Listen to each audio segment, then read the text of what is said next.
Greetings, all you wild and weirdos and weirdettes. The sound of the air raid siren can mean only one thing. Vault Tech has won. No, it actually means that it's time for Wild and Weird Radio Live. That's what it means. And Joseph, we have quite a few people out there in the audience tonight. We do indeed, including a first-time live joiner out there. We want to we need like a something for the first timers. I got to make something. I know, we need some kind of a new. Yeah, we need a new gimmick for that. I'm going to do that. I'm making a something. So next week, the first timer is going to get it. So yeah, carry on. All right, we've got Donna Ho, Brenda Ratliff, Justin Old Hippie, Ike the Fob Daddy Fobber is here. What's going on, brother? LR Miller's in the house. JB has arrived. It is cold in our part of the woods. That is exactly right. It is a blustery 20-some degrees here. I've got 23 right here. We're sitting right now at 21. 21. But I'm higher up on a mountain. So yep.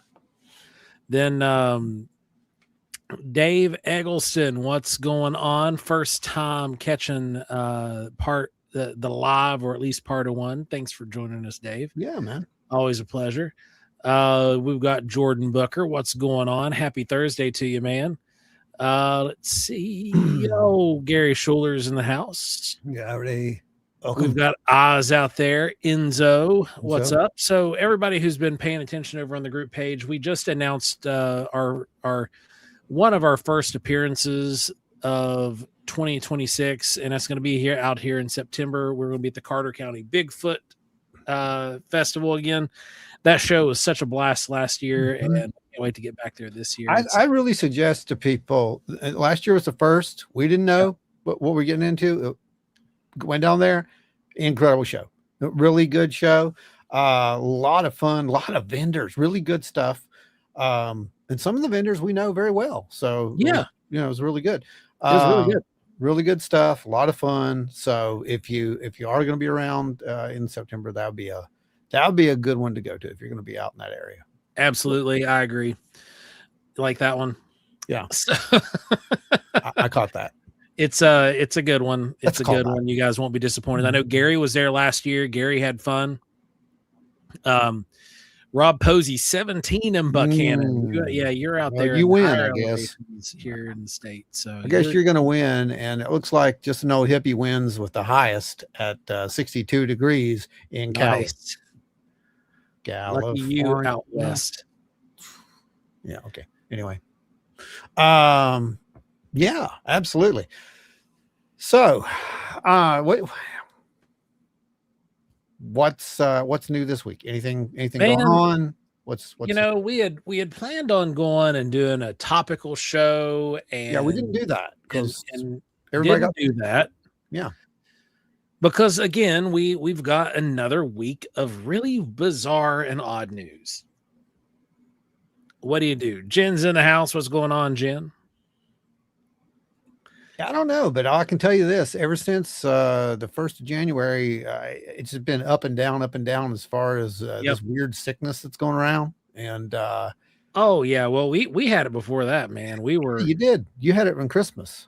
Yep, we had it the entire 2 weeks of Christmas break, and it put a stomp on everything, and then we finally trudged out of it. But yeah, it's been hitting everybody, man. It's going around like crazy. Kids out of school like nuts. Yeah. So, alien virus. Yep. Dave is out. Dave's out. So Dave's out.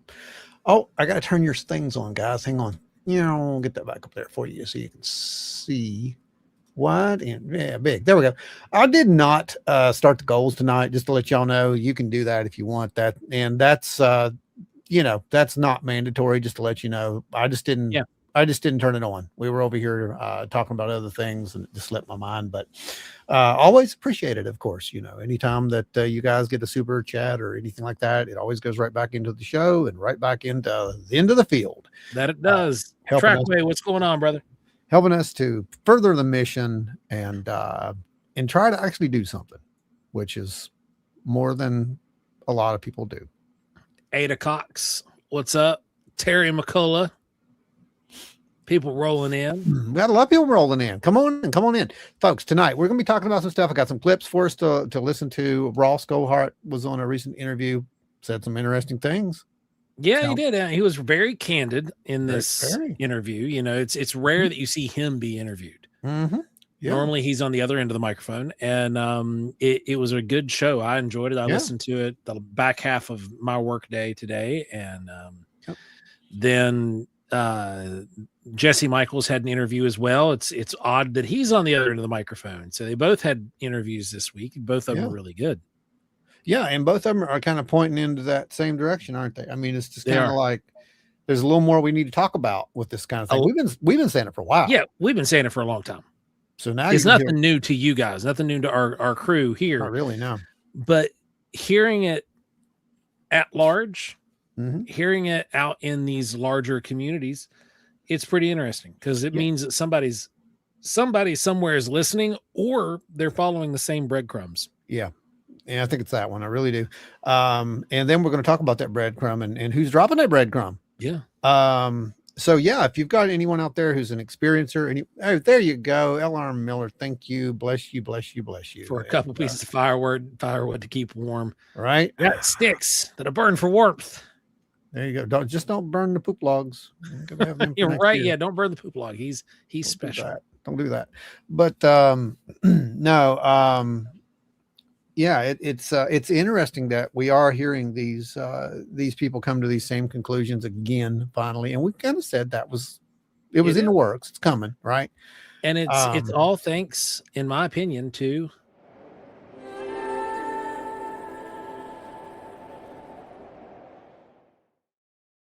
totally. It's one day we're gonna get like an actual video of Matthew McConaughey. Yeah, there you Gary Foote, Gary Schuler down with down with the sickness. But yeah, no way. Not down with it.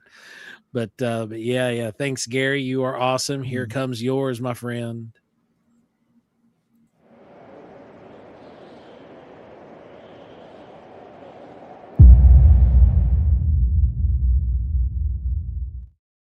Ada and the Owls. Let's get Nancy. Ada. Oh, Nancy. Nancy and okay. Ada. Thank you, ladies. Y'all are awesome. For those of you guys who are new to the show or just now catching it, anytime somebody gives us donations and gifts to the show to help keep this ball rolling, they get stuff like this.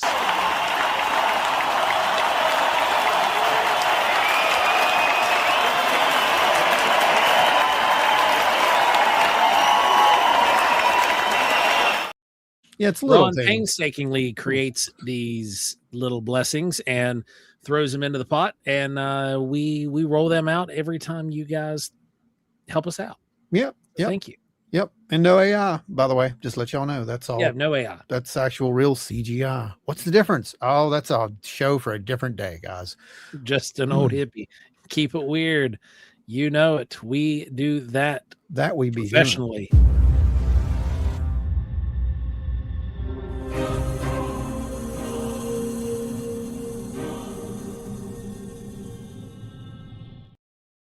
I love the Sky Jellies. The Sky Jellies are great. Do you think we're going to see Sky Jellies come back into the news this year, by the way? Man, I would.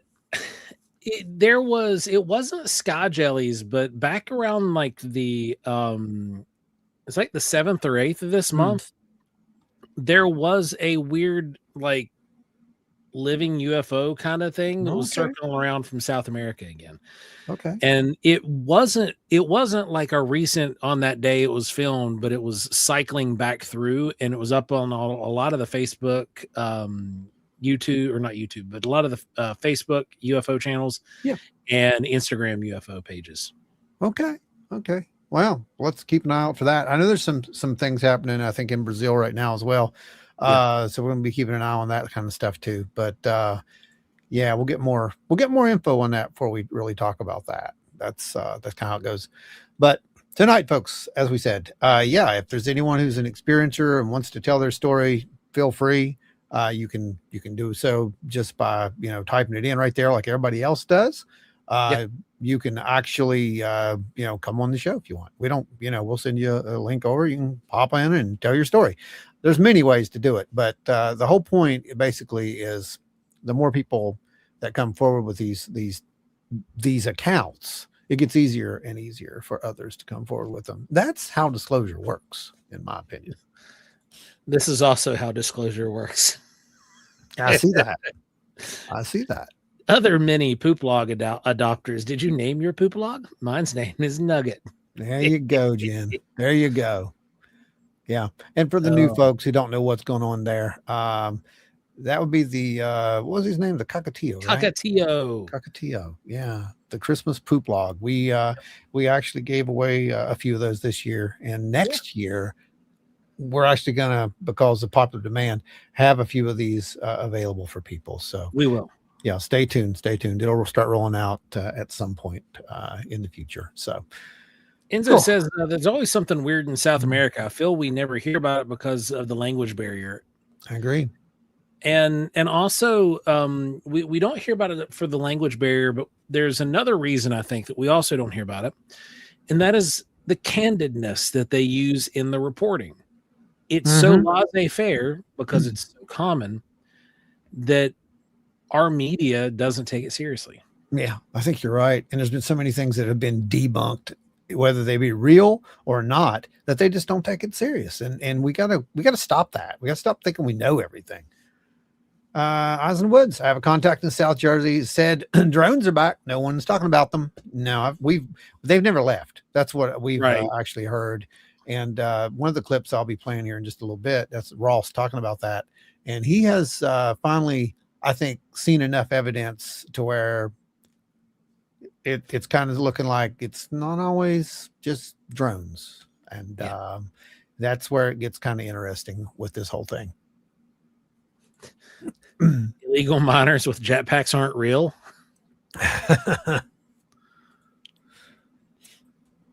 All right. Oh man. Well, you know what? Speaking of which, let's just fire this thing up. And I guess it's that's part of the news, so we'll make it official. We'll run the official news intro. Yeah, that one.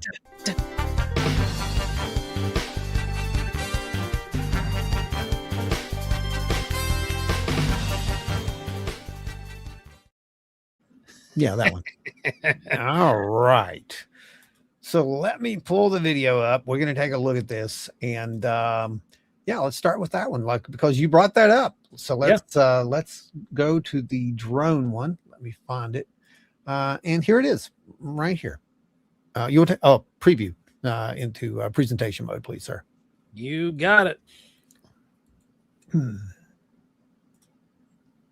Locked and loaded. In a spate of anomalous objects seen over sensitive military bases and sensitive civil aviation facilities right across Western Europe and the UK. And the default explanation is, it must be the Russians. But nobody's got a jot of evidence to prove it. And I'd be very happy if it did turn out to be the Russians, because, frankly, we'd then know what we're up against, because it would mean that the Russians have developed advanced technology which has no visible means of propulsion, which is capable of stealth, because sometimes these objects have quite literally disappeared from not only radar, but from video and the naked eye. Whatever they are, they're capable of quite extraordinary maneuvers. And there are some people who are suggesting that they are, in fact, anomalous. What? Really? I mean, yeah. Oz says the thing that she filmed in December over the Connecticut River, I determined was a drone. The thing is, it was as big as a car. I found other reports on Reddit that said these things have been viewed in the same area in a day. We have seen those drones that are the size of a car here, and we've been seeing them since I was actually still on the road with Rite Aid. Yeah, they've been around a while over here. They've Those have been flying around. Yeah, those big ones have been around for some time. And purportedly, it's supposedly law enforcement in our area. Yeah. I've also heard, I think it was Emergency Rescue had one at one point. Yeah. And there was also, they use them for GIS stuff too, like to get bigger projects. Yeah. Now those aren't quite as big as a car, but they're about half the size. They're way larger than a traditional GIS drone that you would use, like you or I, to get LiDAR scans. Yeah. These are very large, very long duration batteries, and they're able to capture more data at one sequence. Yeah, they're interesting. Like I said, I don't think that there's any. Hey, Lisa's here. What's up, Lisa? I don't think that there's, I don't think there's one thing going on as far as the drone thing goes. I think there's multiple things that are going on. And Agreed. I think that some of those drones are nice diversions is what I think they are. But that's, my thought on the whole thing. Yeah, I think with as far as the drones go, dealing with multiple different things, I think that some could be diversions. But I also think that there's a lot of scanning going on. There's a lot of scanning going on. Yeah. Particularly these LiDAR systems are being installed, and they're doing a lot of it at night because there's less motion on the ground. Oh yeah, yeah. We've had multiple people who have actually reported seeing the beams coming down. And that's what that is. That's LiDAR. That's not aliens. That's not some kind of as far as we know anyway, right? And you can actually see it really, really well if if there's atmospherics in the air, you can see it visually with the naked eye. But if there's if you have your like a night shot on a camera using infrared, oh man, it's like oh yeah. Anytime you're using LiDAR, it really shows up in our night vision stuff. Yeah. It's pretty unmistakable, the pattern too. Well, it's good to have it on film to compare with other things. Yeah, absolutely. Yeah. And someone asked, did they make sounds? Yes. The ones that are here absolutely make sounds. And they're very loud. They sound just like a small airplane to me. I mean, like a small single engine plane, right, Joe? Yeah. They don't have that high pitched whir that you get with a lot of the commercial drones. Ashley's here. Where it sounds like a flight of Hornets. It does sound like a small prop plane. Ashley has made it in tonight. Hello. What's going on, Ashley? Welcome. Yeah. Well, let's look at another clip, huh? Because we got a few things to talk about here. So, number one clip, he talks about disclosure possibly being imminent. Now, listen to the wording in this. Well, we've heard it before, but listen to the wording in this, and keep in mind, Ross Cohart talks to a lot of people, and he say some things because of confidentiality agreements, right? So just keep that in mind, and then when he does say something, kind of piece that together with what he said before. This phenomena, whatever it is, oops, presentation. There we go. Whatever it is, it's real. So we're past the point now where people can nervously giggle and titter and say, oh, it's all rubbish. All this UFO stuff is complete rubbish. There is No, they still do that, Ross. They still do that. They still do that. And they probably always will, because it really hurts egos and belief systems. So, a phalanx of skeptics who basically say it's all rubbish. But frankly, the Pentagon's taking it very seriously, and I'm talking all the time to people in the military and the intelligence community who think that this is something that needs to be taken very seriously indeed. They think that we're heading towards a disclosure. In fact, a very senior policy advisor to the acting national security advisor, Marco Rubio, who's also Secretary of State, he actually said recently in an article written by a guy called Michael Schellenberger that disclosure is imminent. I mean, there's that word, imminent. Yeah, and with it coming from a very high appointed official. Yeah, it is what it is. It you can take that however you want, but it does seem that we are on the cusp of something. Oh, we are. I think we absolutely are. And you remember it was when was it? Hang on a second. It was I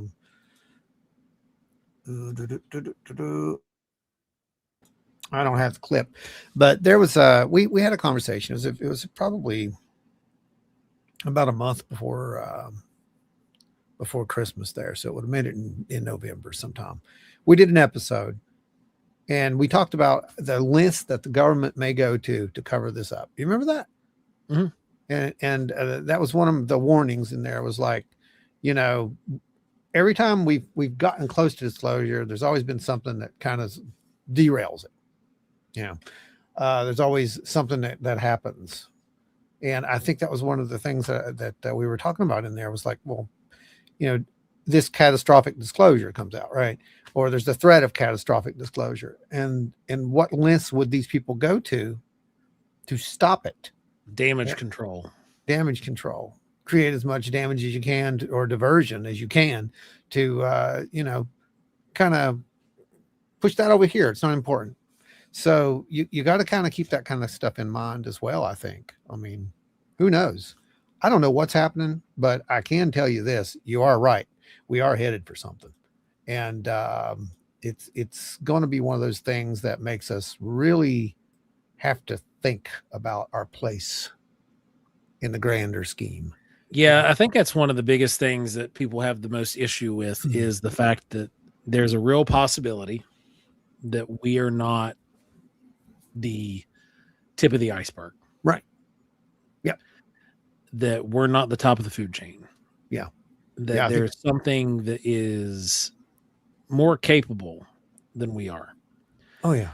And humans struggle with that because for the longest time we have been, at least in our own minds. Yeah, absolutely. And that's the whole thing, right? I mean, again, we can talk about this because we've got like 30 some people here. If you've never been here, then and you want to share, for those who are just now tuning in, if you want to share your stories, you can just again type them in right there. But you're in a place where you can do that. We don't make fun of people. Yeah, once we clear this piece of the news segment out, not the whole news segment, but this run, there's a few of them that we've got starred that we are going to read off. Yeah, we're starring all your comments. So get your comments in there. We're starring them off, and we're gonna hit those back. And there's only one other section right here before we go into the next ones, and then we'll hit those. We'll hit all those comments. And this is this little part right here. And I thought this sounds exactly like something that we had said not too long ago, actually. And that we have recovered many non-human craft, alien craft. And what's going on? Why is it being kept secret? It's being kept secret largely because we're trying to militarize, weaponize the technology. And we're not doing that very well. But we're obviously paranoid that the Russians and the Chinese are doing the same thing. And so what David Grush, the former major of the Air Force, revealed to me in June of 2023 was that there's a secret Cold War going on, that as an investigator with the UAP task force, he discovered that there was this covert program that had been going on right through the Cold War, where the United States was involved in a competition with the Russians and the Chinese, increasingly the Chinese, to recover non-human technology. It's not talked about because, frankly, what we do to try and achieve those results is absolutely inexcusable. We've been acting offensively, violently against non-human intelligences that apparently, from what I've been hearing, have not been acting offensively or violently against us. Largely, the non-human presence that I'm being told does exist is benevolently inclined towards humanity, and they appear to take a fairly laissez-faire view to the fact that we try and steal their technology. Yeah, they find it hilarious, I'm sure. Well, I'd have to say to a degree that he's somewhat right, that there is a laissez. If there's not a agreement, then there is some sort of laissez-faire, like, nah, we don't care. They're not going to know how to figure it out. Right. And if they do, they're not going to be able to do anything with it forever, so it's not a big deal. Yeah. No, really. I mean, I think you're right with that. I think all of those comments are right, actually. So let's start with some of these up here. Lisa says benevolent for now, and that's just one type. I think we're dealing with as many grains of rice as there are in a 25-pound bag. Yep, I think you're right. Possibilities here. I think that's the problem. I think the problem is a lot of us were sold on, for 20, 30 years. There's the grays. Yeah, these little guys, the big eyes, and well, that's aliens. Well, that's what they told us forever, right? Well, that's what they told us, the writers and the, I guess the talk show hosts and whatever interpretation it was through. But most of your experiencers were telling you otherwise at the time. They were like, this isn't it. And if you look back at the data says that wasn't it as well, because we did have all these other different types that were originally talked about at first. And some of the first ones looked human. Yep. I mean, come on. We had one of the most famous ones right here in West Virginia. Well, you have some of them are almost archetypal. Mm-hmm.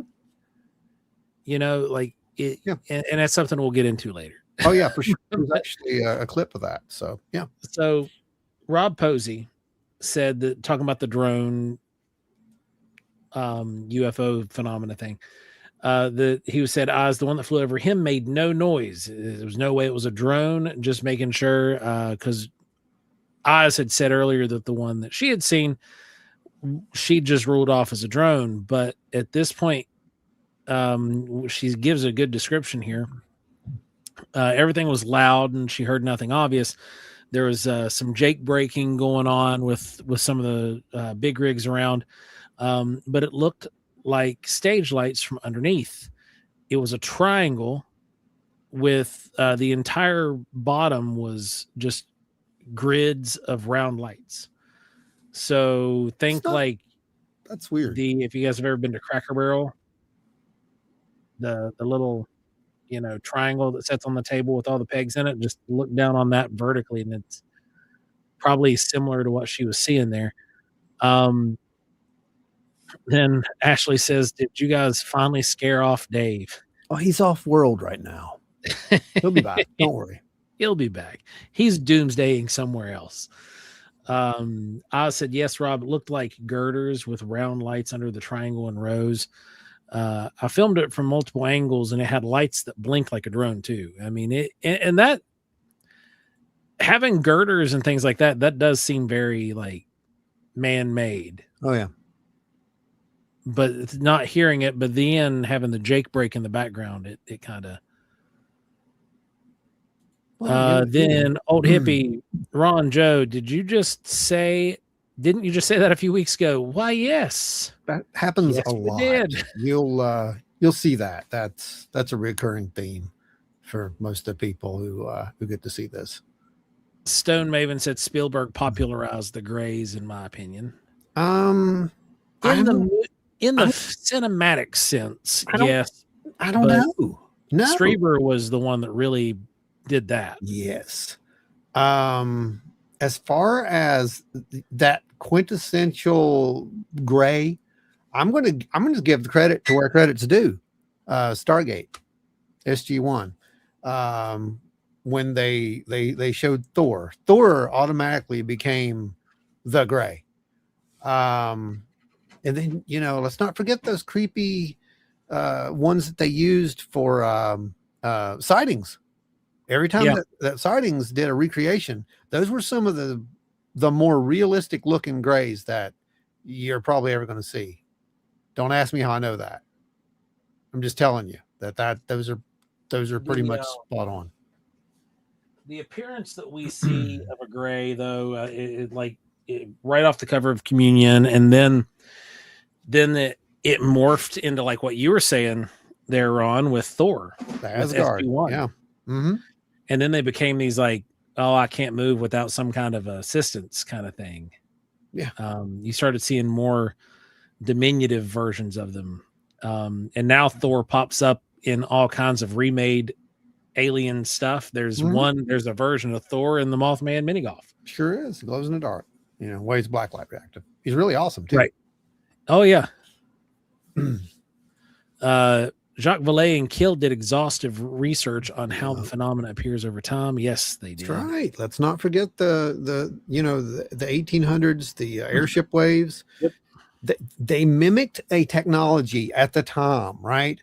That could theoretically have been made, but it was still there were strange things about it that didn't make sense. And some of the early researchers called that cultural tracking, where there was a technology that was just right on the verge possible scientific, I guess, a grasp that this culture could do this, but it's not quite right. It's right, but it's not quite right. There's a uncanny valley kind of thing there with technology, right? Yeah. Rob Posey said the object that they saw, his granddaughter also said that there were lights on it, but he didn't see any. See, there's that. And that was common with, a lot of Jacques Vallée's reports did indicate that they were seeing different things. Yep. Perception, man. It's perception sometimes. That's why we have to really look at these phenomena for what they are.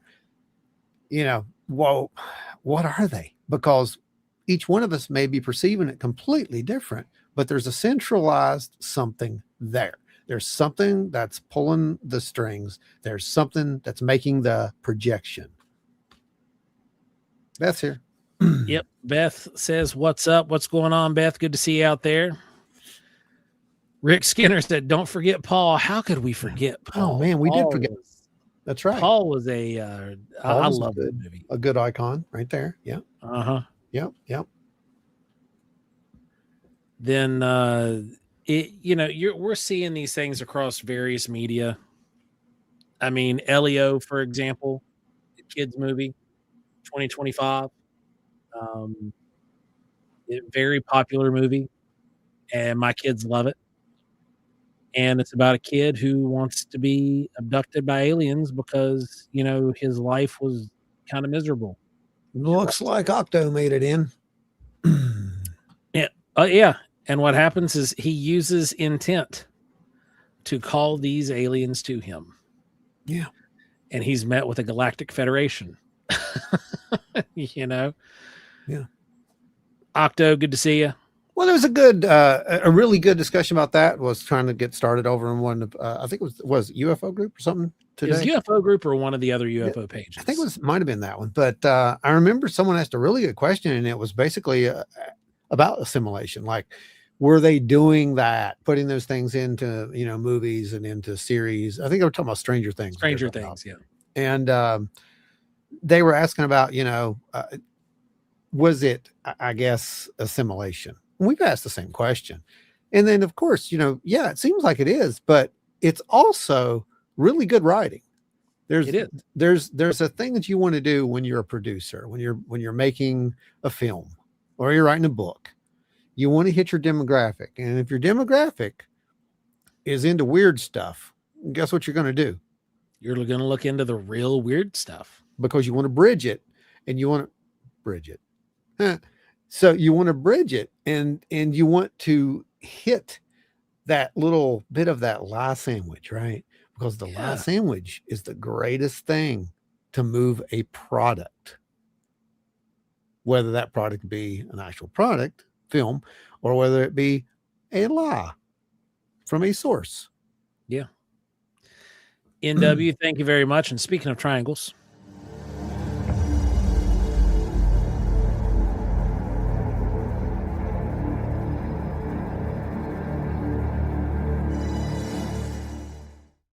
blessings of the moth be with you. Yeah, so there's that. So let's look at what's our next one here.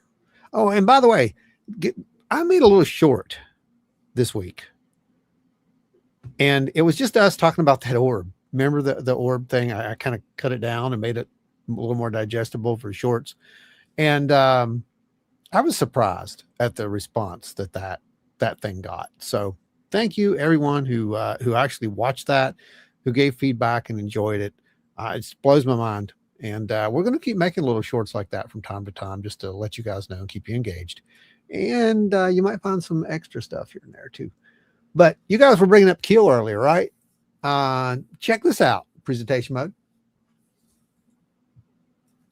But broadly, you're right. I mean, most of the NHI, the non-human intelligences that people report, are allegedly benevolently inclined. But the interesting thing is, as some people have pointed out to me, are they benevolently inclined towards humans, or are they more inclined to protecting this planet? because a lot of the focus seems to be on the ecological damage that we're causing to this planet through the use of nuclear weapons and the polluting technologies that we've created and that we deploy. Now, I know that there's a lot of people who think that that is a recent thing that has been added into it by, tree huggers and hippies and et cetera, but here's the news flash. No, it's not.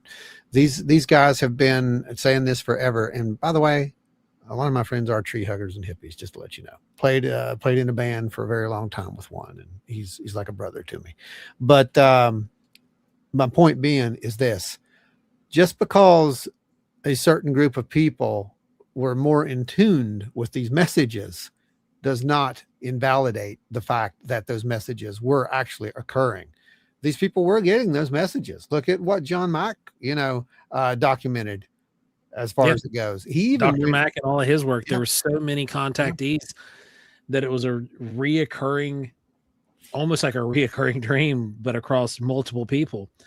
That their contact experience involved them having these visions of what the future would hold if we continued on the course that we were on, and it always ended in the destruction of our Earth, saying that we needed to stop war, we needed to stop doing all these things that was destroying our planet. 100%. And again, it's echoed throughout time. Why do you think prophecies exist? Prophecies don't exist because they're telling you that doom's coming. Prophecies exist because they tell you what you can do to stop it. Yeah. Think about it. Why would you do that? I wouldn't. I mean, okay, well, you're going to explode on this particular day, Earth. Everybody knows it. I mean, okay, everybody has a party right up to that day, right? Who cares? Right. Who cares? Why would you tell them that? You would tell them that. I'm not here for a long time. I'm here for a good time. Yeah, exactly. So, the reality of that is you wouldn't give a warning unless there's some way or some means to change the outcome. That'll make sense in the future, I promise. All right. Well, let's go to the next little part of this clip. And so I worry sometimes that it's not humans that they care about more than this incredible jewel of a planet that we're so lucky to live on. Are they more concerned because they are perhaps crypto-terrestrial?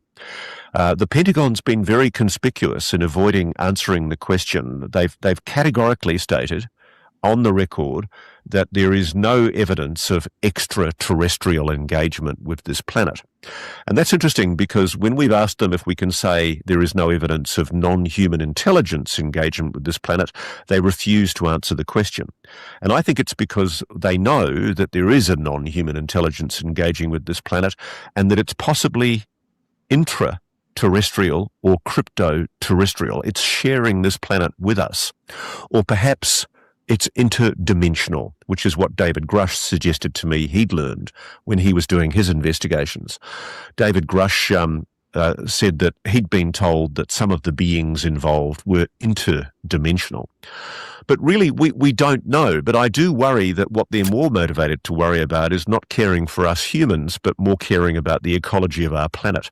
Because a lot of the conversations that people purport to have had with NHI involve the beings saying they're very worried about what we humans are doing to our planet. And is it because they're sharing this planet with us?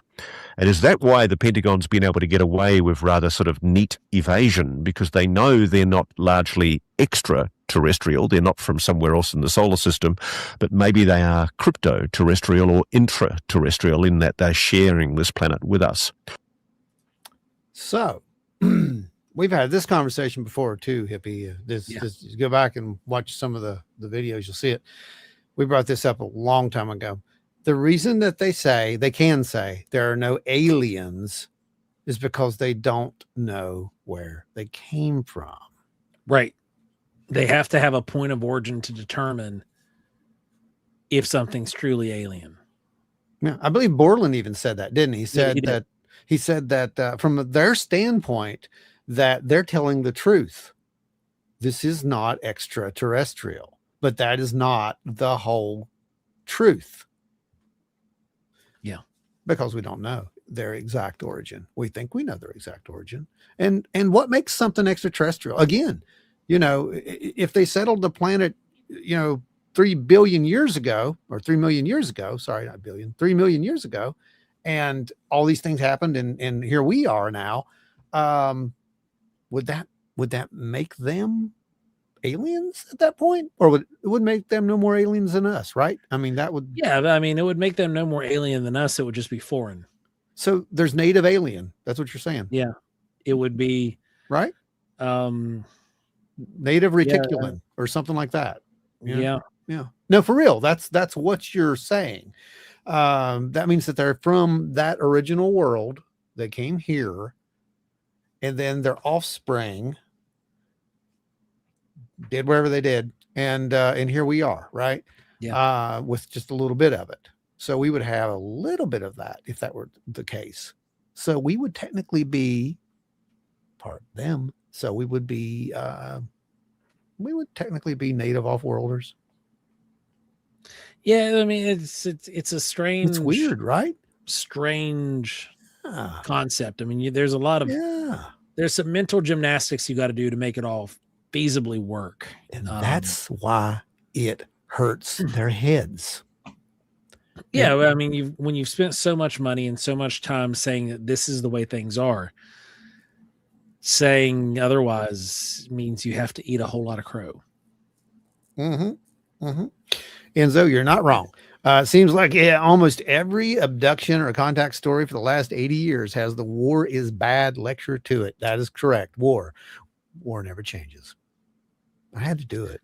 Stone Maven said it might explain the uncanny valley effect that seems to be bred into us. And that was actually going to be the topic run for tonight, was uncanny valley. It's actually in there. That's what we're talking about, because it fits so well with what we're talking about that it's a natural conclusion. Why is that? Yeah. Right? I mean, it's a legitimate question. Why is it so familiar yet foreign? Foreign. But it's so familiar. Oh, Rob Posey, thank you. Multiple blessings.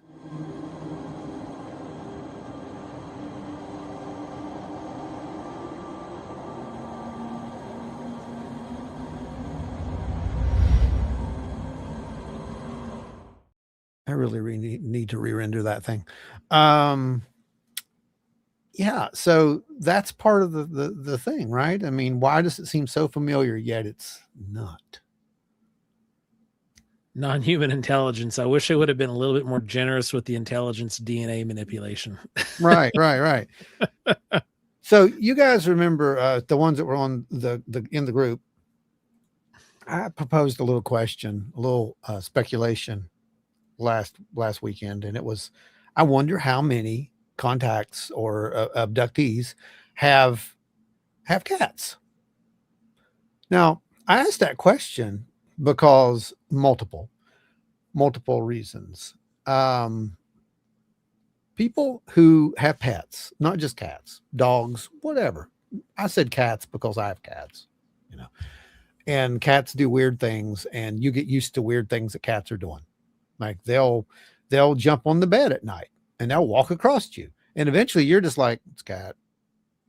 So see where I'm going with this? Yeah. How many have pets? And I started thinking, there's other reasons to have pets too. Not just because they kind of acclimate the experiencer into it's just a cat or a dog or whatever. It also plays into the consciousness aspect. Folks who have I guess a repertoire with animals, that's non-human, right? So when you talk to your dog, you talk to your cat, you're talking to that animal, and that animal does respond to you. And pet owners, this as well as I do. They do try to communicate with you. Yeah. So is it easier? That's what it comes down to. Is it easier for someone with that mindset to have this contact experience, to be able to tune into such a non-human intelligence if it were there? Well, it also is beyond just pets. It's kids. and it has to do with the young kids that can't talk yet. no, even the ones that can talk. This is the nonverbal thing, though. That's where I'm with. Yeah, it's the imagination. Okay, yeah, okay, I'll take it. You know, it's the we grow out of our imagination so quickly. Yep. And we lose our sense of wonder. It's called the unlearning. Yeah. Yeah. And we lose that sense of wonder. Mm-hmm. And, you know, if you don't have a dog or cat, you're not speaking to a non-human entity. You're not anthropomorphizing anything unless you're speaking to dolls that you collect. Which that's just a whole different level of creepy. Then the alternative is that, you know, you have some other kind of pet you might speak to and anthropomorphize. But kids will have these imaginary friends. They'll have these conversations between their toys. And, you know, you're talking about kids having conversations between their toys and acting out entire scenes and creating this vivid encounter between two inanimate objects. It could just be that childlike mindset that allows the consciousness to move a little bit more freely. Yeah, it doesn't have those rules set in place, is what you're saying. Yeah, it's not as rigid. Yeah, I know what you're saying. Jen said the last blessing, the alien, a few weeks before that she saw the Y fly through the air, and a couple days after she had dreams of something that looked like that holding a glowing orb or tablet. Yeah. Well, I make these things because, you know. Why, yes, I do have a ghost cat. Yep. That's a fact. You do have a ghost cat. Yeah. Anyway, let's get this one out of here and go to the next one. Jen said, I've thought about those dreams a lot, but that just slapped me in the face. Yeah. More ghost cats. We have two ghost cats. One manifests and the other chats with our sensitive cat sitter. See? See? This is one of the things. You're not alone here. This is my whole point. Yeah. None of you know each other, and this happens. So yes, tell your story. But believe me, we've been having large like backpacks and things knocked off the couch recently at night. Oh, really? Yeah, like well, the boys, you know, they're both school. They've been having like we'll put their backpacks up, set, and then all of a sudden around 1 or 2 in the morning, thump, and it'll wake you up, and it's a backpack falling or something large falling, and it's the ghost cat. Oh yeah. All right, back to presentation. Oh, yes. Take us to presentation, please. Thank you. Let's see. This would be. Oh yeah, this is a good one. This is a good one. We'll talk about this. A guy called Dr. Eric Davis. I'm just trying to find his transcript. He gave evidence to a congressional committee and actually testified about different types of beings. He gave evidence about greys, short, squat, humanoid beings with large heads that he called greys, grey aliens, very similar to the ones that are characterized. I'll call those my children. I don't know where Ron just went, though. Ron just poofed, and his entire system went with him. Bear with us there for a second. There he is. That wasn't the government. That was me accidentally hitting the button. So thank goodness it was just Stone Maven. I talk swilly to my cars and electronics. I want to say there was a study showing statistical electronics work better when the operator acted and reacted positive to them. Beth said people talk to trees and flowers. They have an open mind and emotion towards things. It's right. They do. Yeah. Okay, let's try that again. Whitley Strieber. Yeah. He also talked Sorry with large heads that he called greys, grey aliens, very similar to the ones that are characterized in a book called Communion, written by a guy called Whitley Strieber. He also talked about Nordics. And the interesting thing is there are other witnesses, including military witnesses that I've spoken to, who've testified about mantids, insect-like beings. I've obviously never seen any of this evidence myself. I've only been able to talk to witnesses who say they've had these experiences. But what really strikes me as fascinating is I talk a lot on a background off the record basis to people in the US military and intelligence community who are grateful, frankly, that there's a reporter from mainstream media who's willing to cover this issue. And they tell me that this is an issue, that the United States is aware of non-human intelligences engaging with this planet. And here we run into probably one of the reasons why they like to deny this.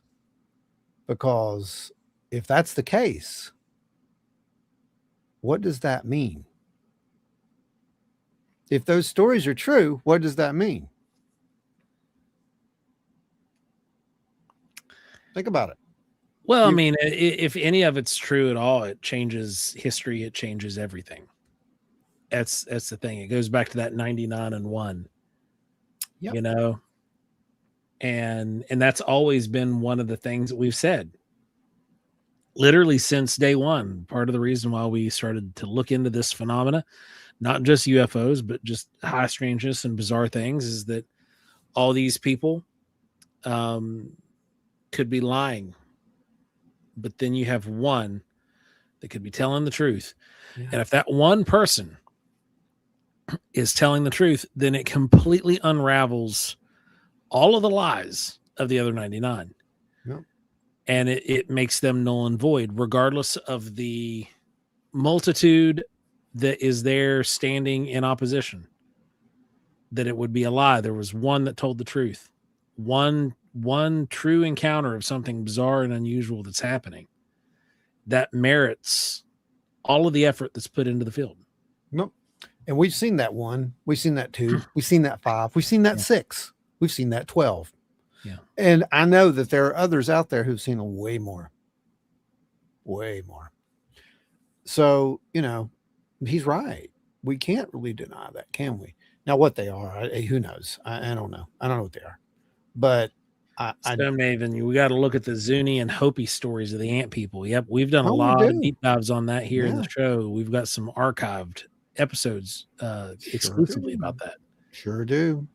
Right down to that choice thing, right? Just like we were saying. Speaking of, I recently gifted a friend of mine the Hopi book. Did you? Yep, it's a good book. Yeah, I mean that's the whole point, you know. We're talking about these things, and you know we're going to bring that up. That's funny. The people who are here tonight are supposed to be here tonight. That's all I'm going to say. I'm not going to go into any kind of hokey thing. I'm not going to, you know, let you guys like think there's some kind of weird stuff going on. But I've already got this programmed to where it's in sequence, these clips, and I know what we're going to talk about pretty much. We both do. This is how these shows work. But you're already on the same track as to where these clips are going to be going, and you probably haven't seen them. So, and I know you haven't, you know, got into our heads at this point and know where we're going to go with it. So yeah, stay tuned for that. Cause we're going to talk about that just a little bit, that Hopi thing. Media. Yeah. Media, please. Let's go to, do we want to do that one? Yeah, we'll go to this one because I think the question was, what about abductions and whatnot? And this is the response that Ross gives. Again, remember, he's saying stuff that's based upon what he has heard. Okay. So just keep that in mind. Finding Trackway says, how far were the Hopi from the Grand Canyon? That was all that territory. Yeah. Yeah, pretty much. They have a section of the Grand Canyon to this day that's sacred ground, from what I understand. Yep. Talk, for example, of agreements. There's speculation that in the 1950s, President Eisenhower made an agreement with a non-human intelligence. And there's been some suggestions that these agreements constrain humanity from being told. It might also explain why there are these allegations, repeated allegations from literally thousands of people that they've been the subject of abductions or indeed mutilations, people waking up feeling that they've been abducted or taken by non-human beings. So what he's getting at there basically is the theory that there was some agreement signed where people were signed over, for a technology. I've heard this. It's a conspiracy Yeah, theory. it's a conspiracy theory that's been around that the president went and Yeah. signed an agreement, or somebody from the government went and signed an agreement and said, yeah, give us X and you can do whatever you want. Now, would I put it by him? No, absolutely not. Is there evidence for that? No, there is not. Does it make sense? Yes, it does. But it probably wasn't what they're trying to get at here. It's just not that simple. I really don't think that whoever these beings are, whatever they are, need any kind of agreement like that. They don't need that. Now, could they have had a meeting and said, we're going to do this and you're going to do this, because if you don't do this, then we are definitely going to do this. And Yeah, it could have been that. Yeah, that's Ultimatum. yeah, an ultimatum. Exactly. Like, you got to get it right. You didn't get it right before. You've got to get it right this time. Trackway asked about the Hopi lands being the lands that visitors aren't allowed to roam. It's one of. Navajo lands, you can't roam there. The Hopi lands, certain portions of it you can go on guided tours, but you can't take free hiking. There's no permits granted through some of those areas. Some of those sites are so sacred. Even tribal members, I don't think, can go into them unless they're, during ceremony. Yeah, during certain ceremonies. It's just, you don't go there. They're that sacred. So I get it. I mean, we're talking about something that's a lot bigger than just aliens, in my opinion. That's, and anyone who really looks at this phenomena long enough, that's where you go. And what's really cool, you get to hear Ross talk about that here in a little bit. I like this take on it. I really like this take on it. He's close, probably. And I really hope he's not right about this, but he's probably close. I think there's an unfolding tragedy slowly emerging, that essentially our first contact with non-human intelligences happened many decades ago, and sadly it ended with us primitive apes acting offensively against them. Yeah, it wouldn't shock me. Right? Yeah. And, I kind of think that is what happened, but I don't know that it ended that sadly.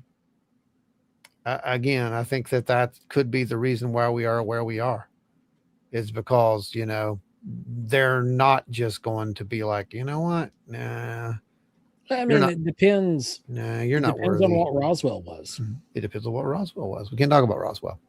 Yeah, right. Was it a crash? Was it a shoot down? There within lies the problem, because, a lot of people do believe that it was a takedown, that's exactly what happened out there. Yeah. But then we stumbled into something a lot bigger, and the phenomena tried to point us in a direction, and as it does. Tangent. I tend to agree with you. I think the apes threw a stone. I think the apes do what the apes do, man. And we have had an affinity for destruction and war ever since we figured it out. Ever since we discovered how hard a rock was. Mm-hmm. Ever since we discovered how we could swing a stick, man, it's just been a mess. Game on. Yep. Humans. The bottom line is I do know is during the term of the UFO investigations in the Pentagon, there was an advice that has leaked that was written for the information of an Undersecretary of Defense called Thomas Modly. And it was... Now, this is interesting. So listen to this. Entitled Defense Department Threat Scenario. And it said, the science exists for an enemy of the United States to manipulate both physical and cognitive environments in order to penetrate US facilities, influence decision makers, and compromise national security. It cited psychotronic weapons that can manipulate the human mind, cognitive human interface, God knows what that means. Cognitive human interface. You know what that is as well as I Oh do. yeah, easy. Like that's just direct Consciousness. link with your mind and it operates. Yeah, it's consciousness. Penetration of solid surfaces. I think that's a reference to how nuclear missiles have actually been disabled by UFOs remotely. Instantaneous sensor disassembly. Again, the remote disassembly of sensor systems. Alteration and manipulation of biological organisms. Anomalies in the space-time construct. Unique cognitive human interface experiences. Subject matter experts. And it controls several facilities where activities have been detected.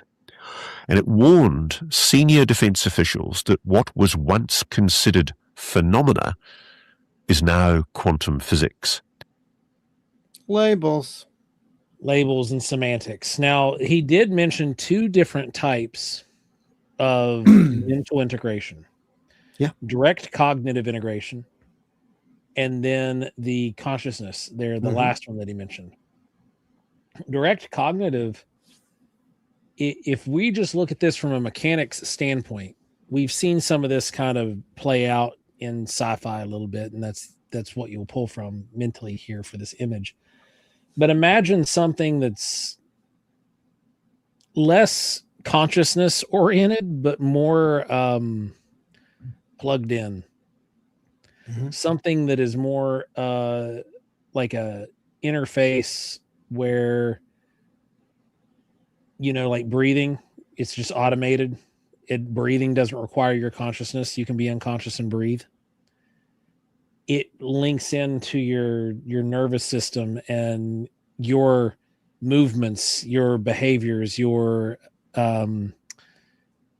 glancing somewhere could be how it moves. I mean, we have cognitive interfaces right now.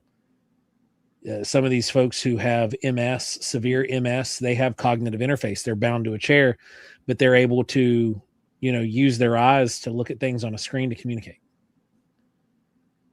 So we're talking about two different types of interface there. One being the consciousness psi aspect that, is the big buzz topic. But then the one he mentioned first, that's more biological. And it seems, you'd have to have some kind of biological interface to do that, to have a cognitive. That means it's reading your body language, your movements, your thoughts, kind of, sort of, but not really your thoughts. It's behaving off of what you make it do. So it'd be more like, oh gosh, it's a,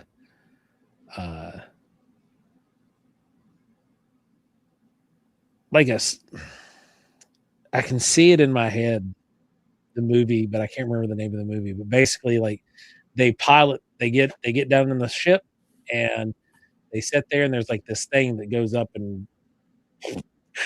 and there's a physical thing. It's not so much of a tactile interface. what is it? Not a tactile interface. Is that what Yeah, you're trying to get at? It's more tactile than a consciousness interface. Okay. It's like it behaves with your movements. Gosh, I can't remember the name of that movie though. Yeah. There's like he says at the end, it's quantum physics now. The phenomena exists within the definitions and the bounds of quantum reality. And that's where a lot of the research has gone to at this point. They kind of agree with that, right? Yeah. Tangent brings up ETs do not seek to be nothing. They seek to be the vessel that holds everything. I really don't know what they seek to be. Yeah, I'll be 100% with you, my friend. I have no clue. It's hard to really put a finger on that. Like, I mean, I could see that being something for part of it, but I don't think, I think it'd be hard to place that on like especially the collective experience. A broad Like, plate. yeah, the broad plate of, like I said earlier, I think we're dealing with something that is numerous as a grain of rice in a 25-pound bag. Yeah. And Which is I'm sure insane. there's probably something like that. Oh, I guarantee it. Yeah. Because humanity, unfortunately, is like that. We want to be the thing that holds all the cards. Mm-hmm. And that I think is what's so disruptive to the acceptance of the existence of the other.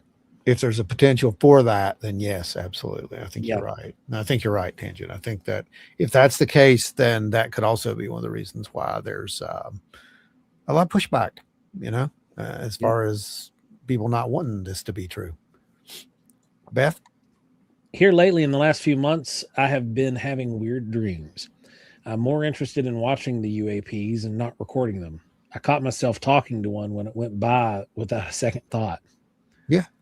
Yeah. Well, sometimes that's what it's about. It's not Yeah. about recording. So if it wants to be recorded, it will be, obviously. And again, not trying to sound like some weird guru here. This is just what we've observed in the field. For those who do not know, we are researchers. We are not just podcasters. We do not just come on here and talk about the news. We actually go out in the field and test these theories. And we have been doing so for a very long time. It's also been documented. You can go over and watch it. It's over on Small Town Monsters, Paranormal Horizons, 12 episodes of that. And that is a small sampling of what we have experienced in the field. And that small sampling really helped us to see a broader design almost behind this phenomena and how it operates.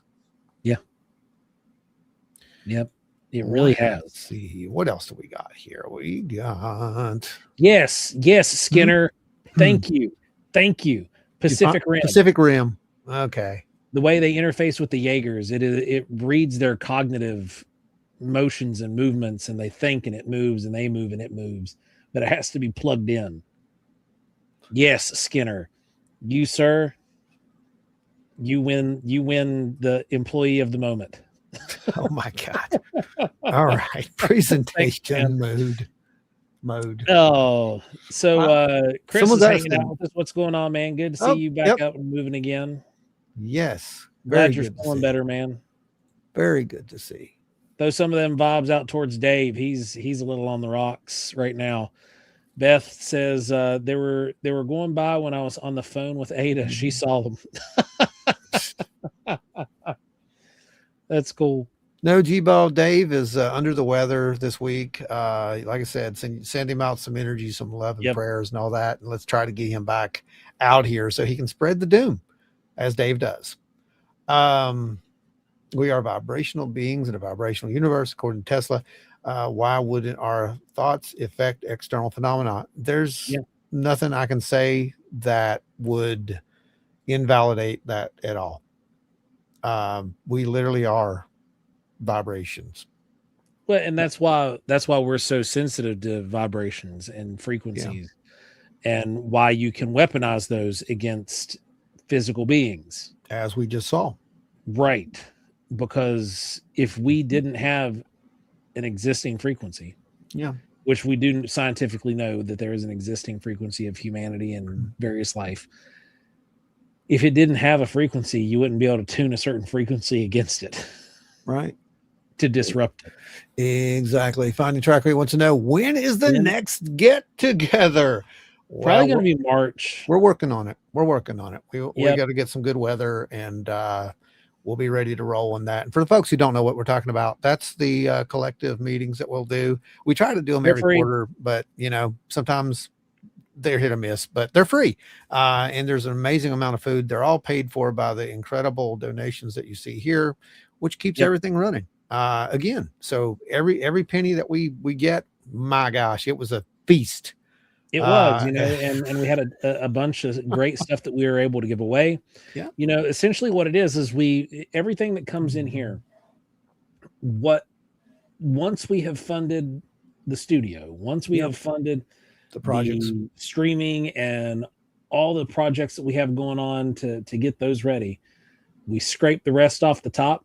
And instead of putting it in either one of our pockets, we have these big get-togethers, and we have a party with I everybody. gotta be honest with you. I have more fun at these parties, these get-togethers, these meetings with these people than we could ever have.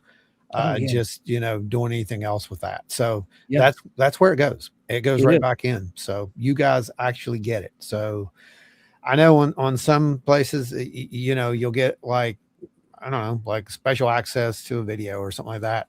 On ours, when you do it, you get a real access, and you really get to come there, and you really get to sit down with 40 or so people, and you do get to see exclusive content too, because we've showed Right. exclusive video. And what's really wonderful about these get-togethers, guys, is the fact that we have multiple researchers in the same room, and they all try to figure out what they're looking at. They don't argue. They don't scream. They don't get up and run out and say, that's not right. That can't be. They don't do that, because our motto literally is question everything. It is what it is. And it is the collective's motto. And we live by that. Yep. And we for those of you guys like Eyes who are forever away and just an old hippie, we're working on a way for the next meeting to be able to stream it out, the talks, for you guys to hang out. We want to do something. And- we just don't know how to do it yet. So we're working on that. So bear with us. We just need a strong enough signal, and as long as I've got it figured out what we have to do, because now I've done enough remote stuff with legislators that I've figured it out. Yeah. And we can make it happen. We just have to have a strong enough signal. Yeah. Okay. Let's see. Get some more comments up there really quick. Now I'm going to go and look for the next. Yes, go for it. Yes, come to OBC. We will be there. Hopefully they open up the rooms at some point soon. Those are still closed. I tried calling to get a room yet to the last 2 days, and they're still not opened. So, but we will be there. Yes, we absolutely will be. It's always a blast. We have fun. Last year they did something similar too. They waited until almost February to release the rooms to the public to get everything, and it was a mad dash. I remember that. It was something. Yep. Okay. We've got our next one up. Ready to roll? Take us in. Okay. So the next one was an interesting clip. Pay attention to what he says here. The suggestion is that human ideas of individuality and free will may be a complete misnomer.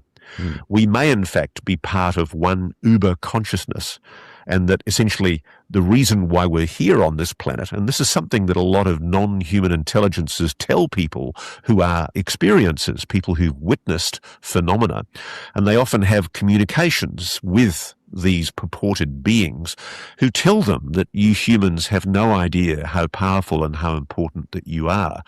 The idea being that somehow we have abilities, innate abilities that we don't realize. There's a whole school of thought that consciousness is non-local, and that when we die, whatever it is that happens to us when we die, what we call our souls does survive, and it becomes part of a unitary mass consciousness. So that sounds like metaphysics, but yeah, it also sounds like a lot of other things if you really think about it. Metaphysics, religion, spirituality. I mean, religion and spirituality kind of go hand in hand for the most part. But someone brought up the Hopi earlier, and one of the main parts of the Hopi creation story was how the Creator had made people with this thing in their head where they would basically communicate. That's what it's talking about, how they can literally communicate with the Creator, with God. And one of the reasons that these worlds are destroyed multiple times is because they lose that ability. They seek other things and they ignore. Yeah, you forget it, you lose it. You forget it. You don't use that, so you're gonna lose that, right? Yeah, and it's something that unless you have a well-worn path, it's hard to get back to. Yeah. Because, for example, say you are a non-English speaker. and English is your English becomes a second language. You natively speak Cantonese or something. If you do not speak English for 6 to 8 months, you lose a lot of it. Mm-hmm. Yeah. Vice versa. If you're English and you're learning Cantonese and you don't use it, you lose it. Yeah. If you do not use that means of communication, you lose it. Prayer, meditation, whatever you want to call it. If you don't do it, it gets harder to do. Unless you're really good at it. If you don't have that kind of a discipline to maintain it, you lose it. It goes back again to that childlike stuff with the imagination. We grow out of it. Air quotes. We grow out of it. We're told to quit using it. Mm-hmm. You know? And if you don't use it, you lose it. Yeah. It starts to, the volume starts to go down. So you lose that connection with your inner, whatever you want to call it. And whatever it is that's out there, it's really hard to reestablish that link. It takes sometimes years to get yourself back to the point where you've reestablished that link because it wasn't used. Yeah. Yeah. I mean, anytime you don't practice something, it's harder to get back to. And I mean, I can relate to it very easily with the programs that I use. Oh my God, Pat's here. Wow. Does that say Dog Boy? Yeah, Dog Boy. That okay. must be his actual YouTube name. Okay. Welcome aboard. Jordan Booker. Thanks, brother. Smash like we always forget that. Thank you, Jordan. Yeah, please do smash the like button and sub and all that stuff. We tend to get, on these big trains and deep thoughts, and we completely forget we're on social media. We feel like we're just at one of our presentations. So I'm sorry about that. We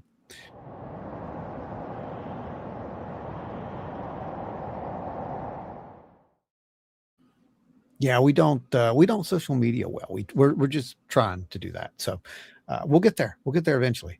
And this one really isn't like, it's not tech. Is it social media or is it just like media? We just, no, it's definitely social. It's definitely social because we have all of our people here and they're actually communicating. So this is a whole different form. This is literally it's just something different that a lot of people don't do. And I think that's why we get, the people in here. Let's grow it. Let's keep it going. Yeah, hey, Rick, you had asked earlier where were the meetings. We do host them nearby to us, and that can be difficult because we do have a very, very broad listener base. We have a lot of folks who drive in. The last one we had Pennsylvania, Tennessee, Ohio, the Carolinas, Kentucky, and West Virginia represented. And we do have people that come in. We announce them far enough in advance where if you want to come, you've got plenty of time to book an Airbnb or a hotel, make arrangements to make a whole weekend about it because you're not that far from the Mothman Museum, you're not that far from Flatwoods Monster Museum. You can make a whole trip. Yeah, it's a lot of fun. If you've never been around the area, there's so much to do in Point Pleasant as well as far as it goes with the Mothman Museum, the golf, the escape room, all that. And you'll get to see little pieces of some of our work down there too. Bigfoot Project is back. What's going on, guys? Good to see y'all out there. Welcome back. Super Sticker. Thank you very much. Blessings out to you.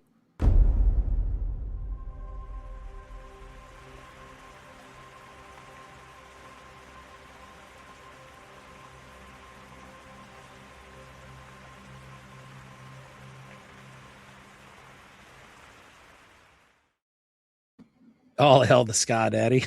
That's my favorite one. That's still one of my favorite ones. And I like it because that was one of the first physics particle systems that I wanted to experiment with back when we were doing this stuff. And I'm like, what can I make fall out of the sky? This was just a test. And I'm like, I had this picture that we had of Matthew, of the Sky Daddy. And I was like, I'm going to make Sky Daddy fall out of the sky. And that's what I did. And it's still here. It was just a test. It was just a test to see what the graphics processor could do. And I liked it so well. I was like, you know what, it's become a thing now. So there's a legend for you. That might become a quiz at some point. I might take notes of that. Let's go back to videos, Joe. Let's get us back into presentation mode. Let's see, where will we at? Oh, yes. This is a very, it leads right up into this. And this is kind of where we're going with this whole thing. Convergence point where not only do we become aware of a non-human intelligence, we also have the convergence with AI, artificial intelligence, which is apparently much more significant than we humans realize. And whatever the NHI are, if they're real, they're telling a lot of people who talk to me that humanity is about to find out what they really are, and that what's needed is for humans to become much more conscious, much more spiritually aware. And frankly, knowing what I know, if I had my way as a prime minister, I'd basically mandate that every child in school learns how to meditate and do yoga, because clearly a large part of what we're talking about here is the need for humans to learn how to use their minds in ways that I think we've probably lost the ability to use. He said it. Yeah. He said it. And he doesn't know, because I guarantee you he's never read it. But he literally did quote part of the Hopi creation story right there toward the end. You heard him. I mean, meditation, right? And meditation. And let's just call this for what it is, Joe. You're a pastor, so you guys don't get offended yet. Just wait. You haven't heard the whole thing yet. Put all the data on the table first, right? Yeah. We hear a lot of churches who run around and say, oh, meditation's evil. You shouldn't meditate. You should pray. Less now than used to. In the 90s, but we did. Yes. When I grew up, yeah, this was... 90s satanic panic, yes. But then the problem... The problem was it's mentioned too many times in the original texts as meditation. Meditative, right? No, just straight up meditation. Meditation, really? Yep. It says, Paul says that, you would be wise to meditate and pray together. Yeah. And that, there was a relationship between the two. Yeah. And sometimes they're used in conjunction. Sometimes they're used as two separate things. And that's all. But it was mostly a big push during the 90s. And then that kind of faded away. Yeah. And, they just started using the words for what they were instead of trying to change them. Yeah. Well, I mean, the whole New Age movement it got a bad rap. It got lumped into, being something to do with witchcraft and, the occult, et cetera, et cetera. And the fact is it's literally the same things with different names. Yeah. It's the same labels, modalities. It's all labels. What you just said. It's what it is. Yeah. Labels. But yeah, I was in ministry for several years, and it was never, at least in the circles I ran in, meditation wasn't poo-pooed on. Well, good. That's good. But like I do remember being young, and there was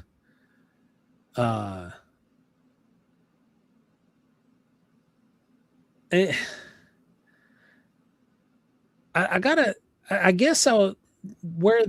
it could be misconstrued or stripped down would be like if there was meditation with no intent. Okay. And I think, and I agree. Like, I think that'd be kind of a waste of time. Mm-hmm. But like, at the same time, what do you do when you meditate?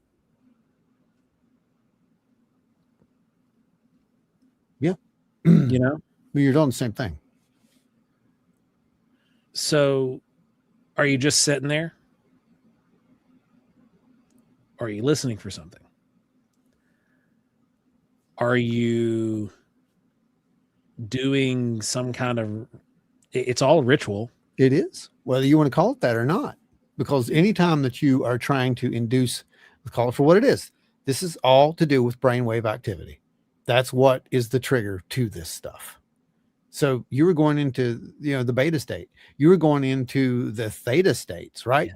That's the key. And there's rituals to get there. And by rituals, I mean, it's something as simple as counting backwards from, 99 to 1 and telling yourself each step, I'm going to go a little more, relax. And it's And the next thing you know, you're having an out of body experience. Absolutely. 100%. I can say that. Yes. 100%. It just is what it is. There's too many things. Too many things. Too many labels. That's what it is, right? For the same thing that confuse everyone. Yeah. The end game, I think, might be the only major difference for some. Yeah. But yeah. So hippie, prayer is talking, meditation is listening. So the thing that we have shown pretty much before at our get-togethers is that it does seem the more people we have, the more interaction we get. Yeah. It kind of seems that way. And it also... Oh, you're talking about the workshops. Well, the workshops or, what have you, The point is, it seems like we get more interactions when you are with like-minded people. That's kind of where it goes. And so you can see how people misconstrue this and think, oh, that's a cult. They're doing something they shouldn't be doing. They're talking to, whatever. And not necessarily wary of the getting labeled like that, but that's one of the reasons why, yes, I was a minister in the past, but if you notice, I'm very cautious about how I tread that water here. Yep. Because that's not what this show is about. Like not just this episode, but just the show in general. No. And it's not about what I used to do. It's not about what I things of that nature. I know we've talked with Reverend Michael Carter and whatnot. Speaking of, we need to get a hold of him. It's been too long. And things of that nature. But like to the degree, I try to keep things in separate buckets. Subject A, subject B, right? Yeah, right. I do the same with my life. Exactly.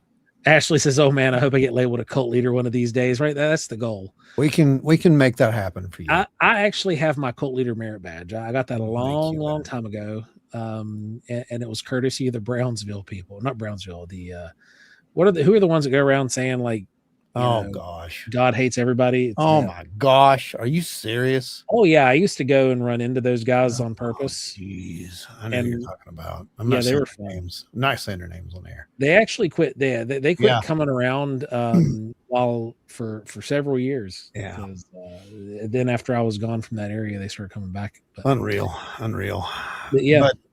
But yeah, I mean, here's the thing though. We've got to have these conversations. And unfortunately, that's just part of it. You've got to become comfortable enough to have that. So where's our cult leader, by the way, Adam? I don't know. He should be checking in at some point. I heard from him a couple of weeks ago. He's doing good. But other than that, I don't know where he's at. I don't even know if he's on the planet. I'll be 100% honest with you at this point. Stone Maven says, Ashley, if there's snacks and snazzy outfits, I'm in. Oh man. What else we have here? Yeah, it's one of those things where, you know, we can get into that stuff, but I tend to reserve that for people to come and ask the question more so than just dive right in a lot of the times. No, I think that the importance of it is that, you know, you have to have that conversation at some point and people have to be okay with it. And that's really all it comes down to. Right. And the only reason I brought it up was because, you know, we get a lot of these people who have responded to us on some of our posts and saying things like, you need to talk to a minister. You better watch out what you're doing. What you're talking to is demons, you know, things like that. And it's always good to come back at them and be like, look, if it was look at who you're talking to before you talk. Yeah. And don't judge people without knowing who you're talking to. Go do a little research. It's on our webpage. It's not hard. It's not hard. You figure who we are really quick.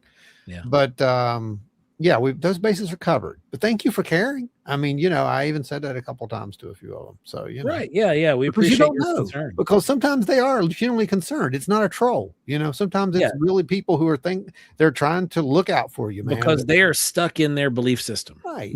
And when we say belief system, we're not talking about their religion. We're talking about the way they grew up thinking. Right. Right. And it's not our job to make them think any other way. I just want to make sure that people understand that.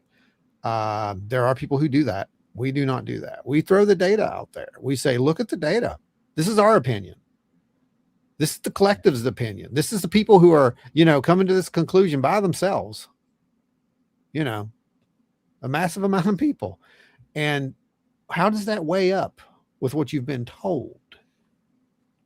You know, that's all you have to look at. You don't have to believe it. I can care less. And it doesn't really, you know, that's the other part about it. And it's good to have a pastor on board is because you're not, you know, really going against anything.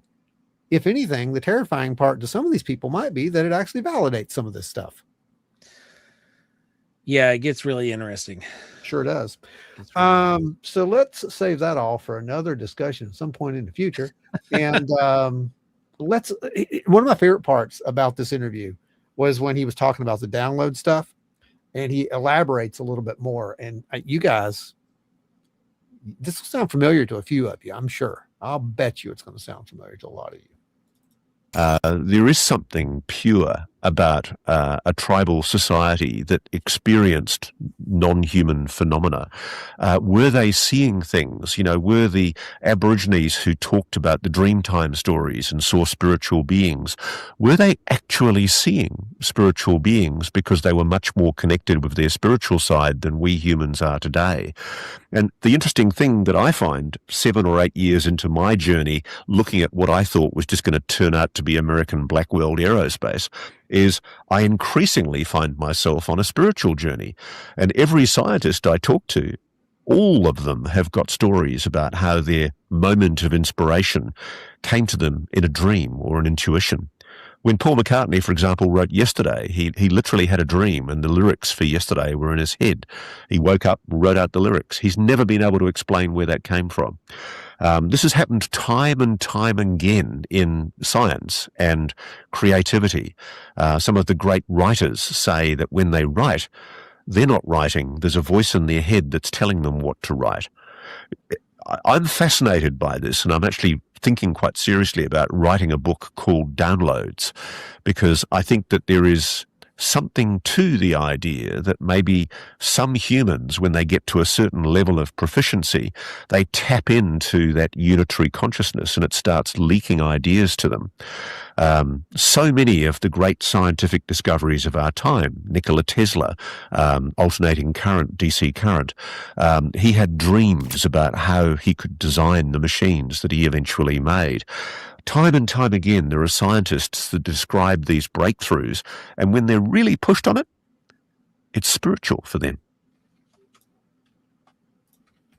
I'm going to forgive him for saying DC in conjunction with Tesla, but other than that, that is a good point. How many of you have had those flashes, those amazing, intuitive flashes that seemingly are coming from nowhere? How many of you are writers and you're writing stuff and where's this coming from? Yeah.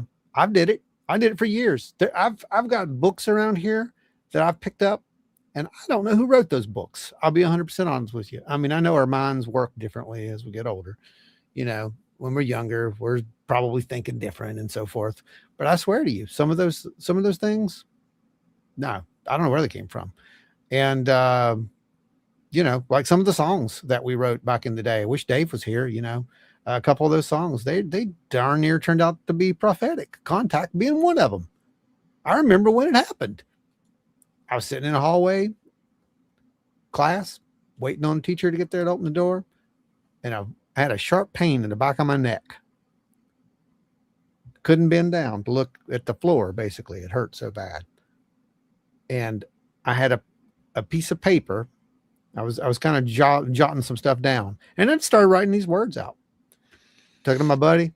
He put some, a couple chords to it. We worked on it for a while. Within about a week or so, we had the song, and it says what it says. I mean, it's about first contact and how people were ignored, and it's all played out at this point, which is just hilarious. Yes, on downloads. When I have been working on complicated tech projects, I wake up in the middle of the night with a solution. Yep. Happens. Yep. I can't tell you how many times I've done that, rolled over, typed it into the notepad on my phone, and then rolled back over to sleep. Happens. Yep. And some of us don't even speak in, normal English or whatever our language is, right? My father fell asleep at a doctor's office waiting room and dreamt of numbers. He played them, won the lottery. There you go. I mean, these things do absolutely 100% happen, guys. And then you have to wonder, because we have talked about the whole manifestation thing, right? The literally controlling the mechanism behind whatever this is or plugging into it, because that's another belief. The other belief is that this thing is so complicated that we can literally tune reality into something. But I think that requires quite a lot of what they would have called faith back in the day, and what we are calling will and just intent, right? Beth says my grandmother had premonitions all the time and they came true. Yeah, I mean, there's a lot. There's a lot that has been going on with humanity for a long time that we block out, we push away. Like, we're just historically bad for that. Yeah. Yeah. We have a really bad track record of pushing things out that are key functions in lieu of simplicity. Yeah. Every piece of technology, every advancement we make is an amputation of something. Yeah. Yeah. When we created the spear, we no longer had to grab things with our hands and strangle them. Yeah. Or we made a longer projectile. We now have created computers and we no longer need to think. Yeah. Well, there's that. Yeah. We amputated our thought. Everything, every piece of technology, everything that we create is an amputation of some form of our creative capacity for simplicity and to make things more efficient. It's sad, but it's true. Well, what exactly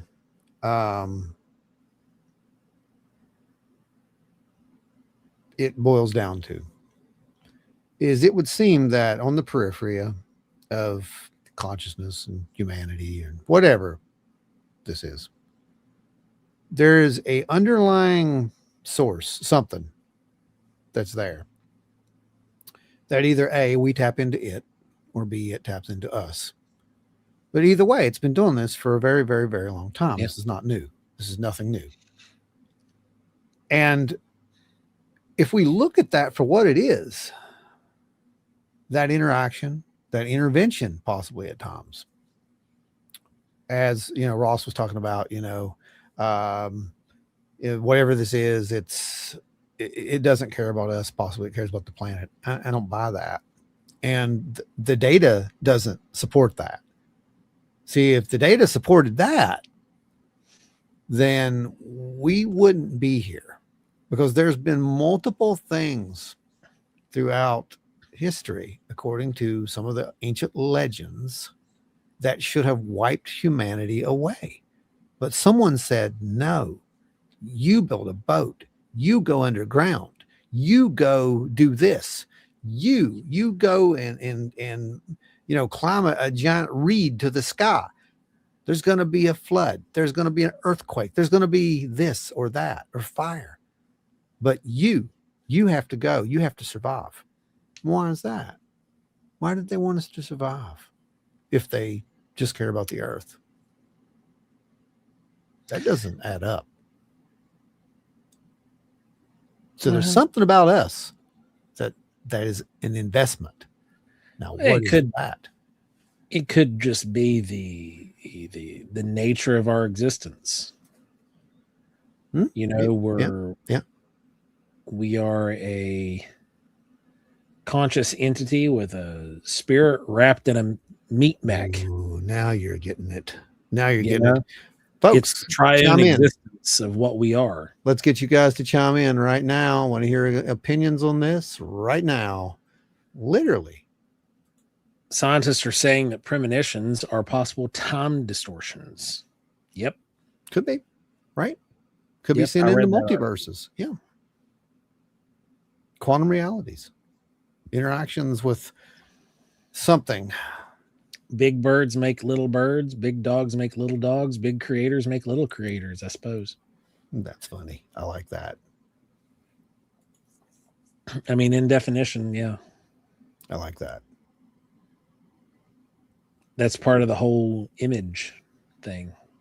Mm-hmm. Created in the image. Mm-hmm.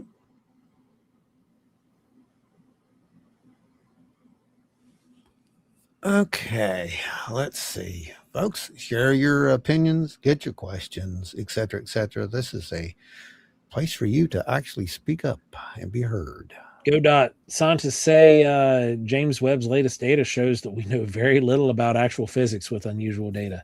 Well, there's a lot of what they called spooky action. That's the truth. Yeah, that spooky action always gets them, doesn't it? Oh, yeah. Things behaving in ways that they shouldn't. What? Shouldn't? Why shouldn't they? Oh, that's right, because we make the rules. Yeah, we're the ones that set the parameters, right? Yeah, of the whole universe. We're probably really interesting, mostly because of our division and our need to destroy everything good. Yeah. Probably. You probably do want to try it. We are an intergalactic sociological study. I think you may not be far off, because if you really think about this, let's think about this for a second. Universe for 4.5 billion years old, something like that, right? Humanity can trace itself back a couple million. Yeah. If there was something here before us, again, that says that it is much, much older. Well, there could be much, much older ones before that too, right? I mean, far back, we don't even know at this point. And if the universe is actually expanding, that whole thing, right? Well, we would be kind of younger if you really think about it. Right? Yeah. So younger and dumber is what I'm getting at. So a lot of these older civilizations where emphasis on the dumber. What is it? I said emphasis on the dumber. Dumber, yes. A lot of these older civilizations have already learned those lessons. And the ones that didn't learn the lessons, I'm sure there are probably countless burned out worlds out there that are just floating around stars, empty and cold. So the ones that have learned are probably fascinated by that. They probably come across those ruins and they're just like, what happened here? And then then they got a signal one day and they looked out and they said, oh my God, they haven't killed themselves yet. So they showed up. And it's the greatest anthropology lesson that anyone has probably ever had in millions of years. Yeah. Could you imagine it? It would be like us going back in time and watching, the first Cro-Magnon man and how they interacted and how they did what they did. We would be fascinated by that, right? Oh, yeah. We would take every scientist that we could and study them. To try to understand us better. Exactly. Because we honestly are all the same. That's the key part. If we weren't all the same, we wouldn't have these reports of these things having, arms, legs. They're not gelatinous blobs that float around. They're not, they don't look like that, at least not in our heads. And maybe that's the part of the camouflage. I don't know. But the point being, we're not that far off. But we're also not that far off from those millions of burned out planets that are out there. So we have a choice that we have to make. And I think the Hopi had that one too, didn't they? Yeah. You either go forward and you prosper, or you go into the terrible time. And then what happens then, Joe? Destruction, and the cycle repeats. The cycle repeats, just like it may have multiple times at this point. So there's a cheerful thought. And see, Doomsday Dave wasn't here to do that. I did it for him. But it paints a picture of, the what ifs and whys and could this be, right? That's the whole thing. Like, we're seeing a massive amount of interaction with this phenomenon at this point. Yeah. And look around the world. Maybe there's a reason for that. Maybe it's time for us to make a choice, That's all I'm going to say about that. I think there might be a time for us to make a choice. And I think that there's a lot of us that are. And I think that phenomena is tuning into those people. That's what I think. It's done talking to the ones who are going to abuse it and the ones who are wanting to manipulate their abilities. Yeah. Just saying. Oz says we're living in a strange time. Like Terrence McKenna said, something like things are going to keep getting weirder and weirder until everyone has to talk about the weirdness. Yep. We're there. That was a quote. We are literally there. Yeah, I agree. The L.R. Miller says, do you think they may show themselves as humanoid in appearance to seem more disarming to us? Possibly. It could be that, but there's also the theory that our brains manipulate what we see. And that only allows us to see things in certain ways that won't break it. Yeah. And then there's also the whole screen image, which is the same thing, just on a mechanical perspective that they know it'll break us, so they won't show shows like that. Yeah. That's a possibility, right? And again, like you said, Joe, we're not dealing with one single thing here. And I think that's one of the key things we have to put into play in any of these scenarios that we draw out. We're not dealing with the friendly ETs. Not 100%. There are those who do not want us, I'm sure. Just like there are humans the same way. We can't think that there isn't. Remember all those burned out planets that are out there probably. They burned out some way, didn't they? Yeah. So not necessarily all of them probably came from within. So take that into consideration as well. There are multiple things we have to throw into this table and look at. And it looks like science fiction to some people, but we better get really comfortable with science fiction. We need to. Yeah, really. Larry, what's going on, man? Hope you're doing good out there.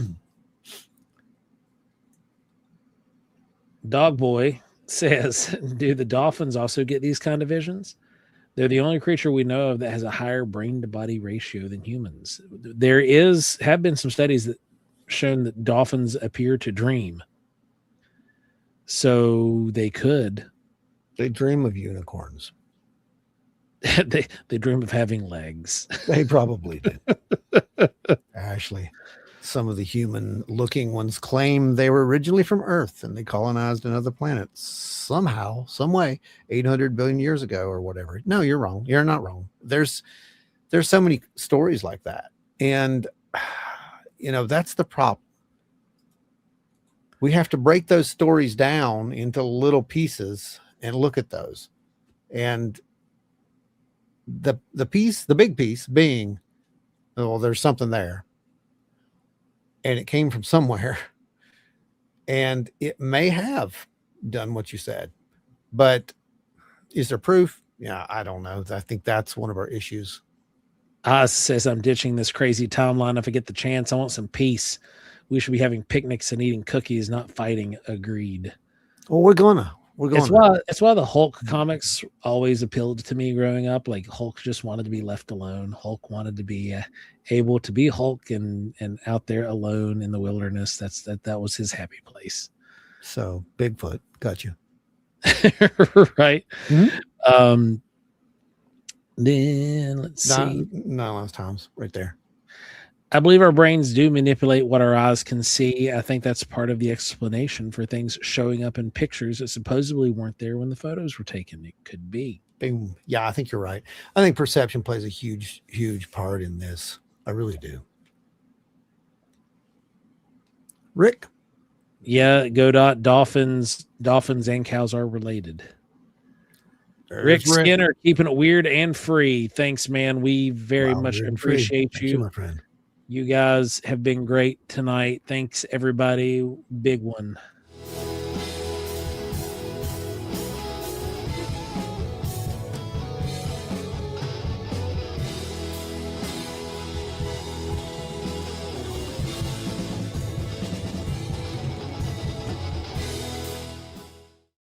Oh, there he is. There's Commander Zorp waving the flag of the collective. That was right. Fantastic. Absolutely fantastic. We need shirts with the seal on it. Yeah, we do. We definitely need to get that. Could do that. Could do that. You remember we used to make our own shirts back in the day? Remember that? We used to get the hollow foil and make those RTDS shirts. Remember that? Yeah, I remember that. Some of those were really cool. Yeah. Yeah, we could make that happen again. Well, I mean, the better presses now. Yeah, or we could store them. I don't care. Let's see. Yeah, we didn't even get to some of the news that we're going to talk about tonight. We were actually going to go. What? Don't let the flag waving distract you from the sword in his hand. That's right.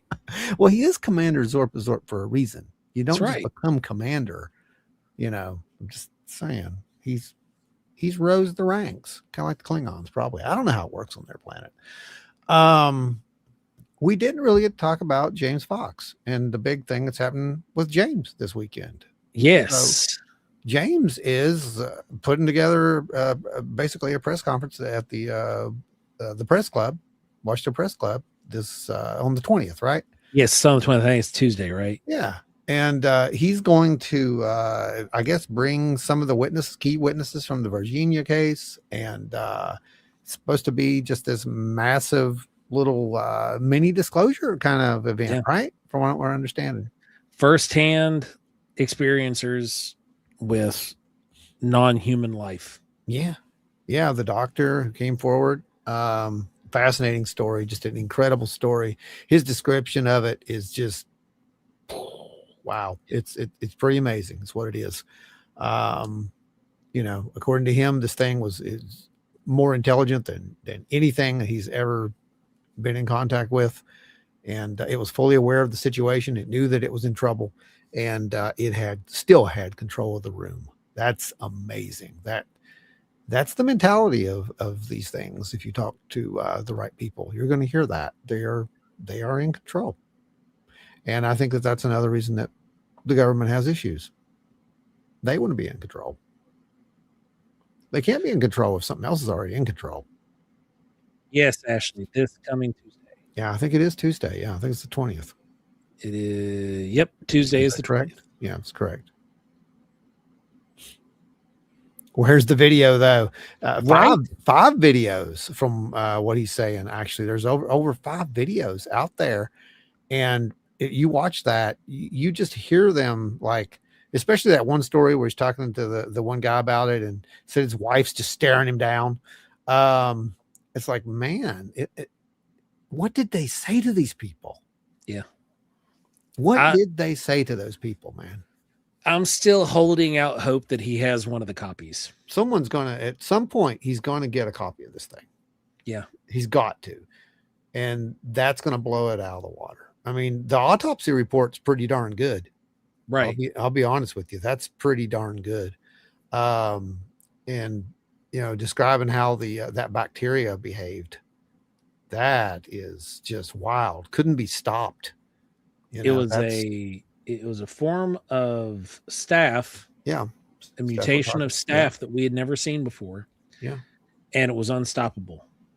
Yeah. And, the theory is, it wasn't the creature, it was self-defense, trying to do anything. It's just a byproduct, got too close to the fire, so to speak, right? Something underneath the fingernails. Yeah. Yeah. Sad story. Yeah. The sadder part of the story, I think, is the girl who made eye contact with this thing. And she really thinks to this day, she regrets not going back and helping it. I can understand that. Totally can understand that, because it makes the connection with her. It's either please help me or just leave me alone. I'm scared. I don't want to, I don't want any trouble. Basically, that's what it's saying. It's like, wow, you had the choice to help it, but nope.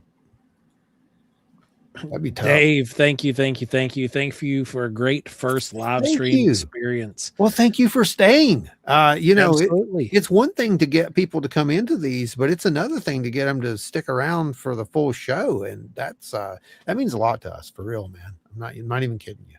And Dave, for hanging out, you just unlocked the Mac Daddy, Sky Daddy.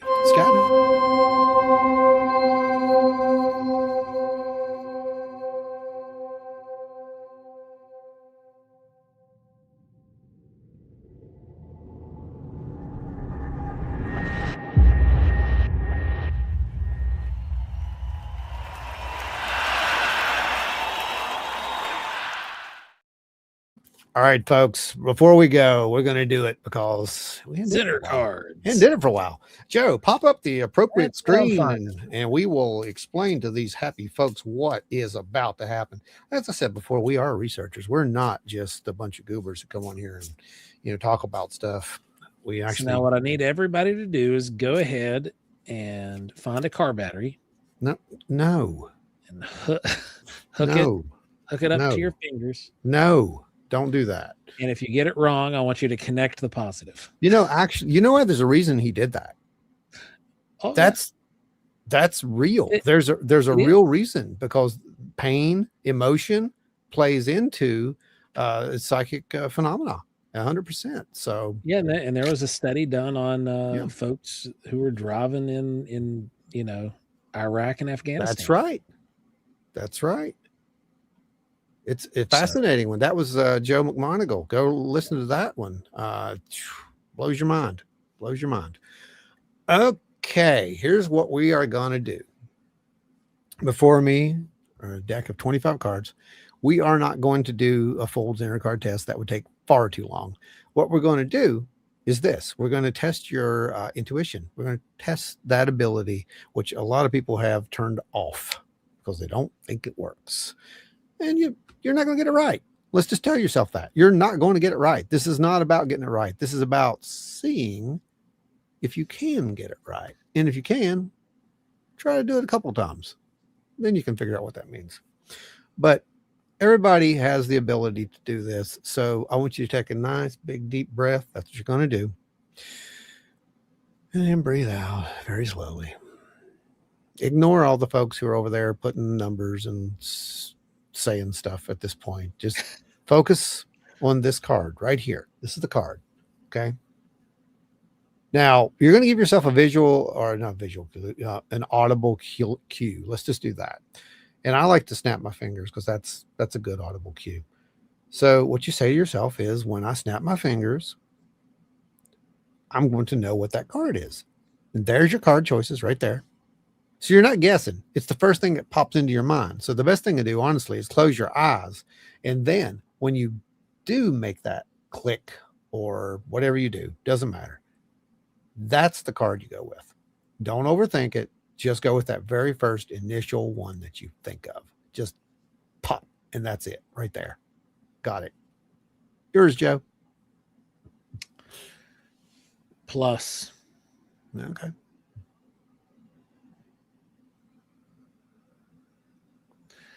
And I think about everybody who's in here has hit it Oh, wow. so far. So they've all. Yeah, it looks like we got quite a few people participating here. That's good. That's good. That's good. Yeah. Wavy lines down there, Dave. Okay. Square down here. Okay. Brenda. Square was Dog Boy. See, we're gonna give it 5, 4, 5, 4. You're already in there. 3, 2, 1. It's a square. That's what I'm thinking. And I'm wrong. Star. Star. See? So let's go back. The very first got it. yes was star, Ada. Don't surprise me. Then we had Uvaru got star. So 2. Star on 3. top, square on bottom. Is that what you said? Who star on top, square on the Wow. bottom. Uvaru getting it. I'm gonna make a phone call after this. Rick said star. Okay. Bob says star. A lot of stars. We did. A lot of JB stars. star. Wow, look at this. Godot star. Mhm. Yeah, The stars have it, right? that was a pretty good It's a percentage. good run. What is that?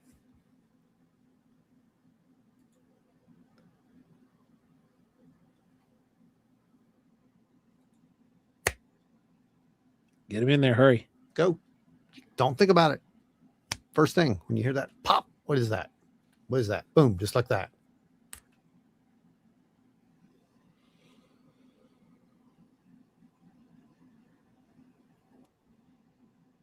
My guess is the bottom one's a triangle.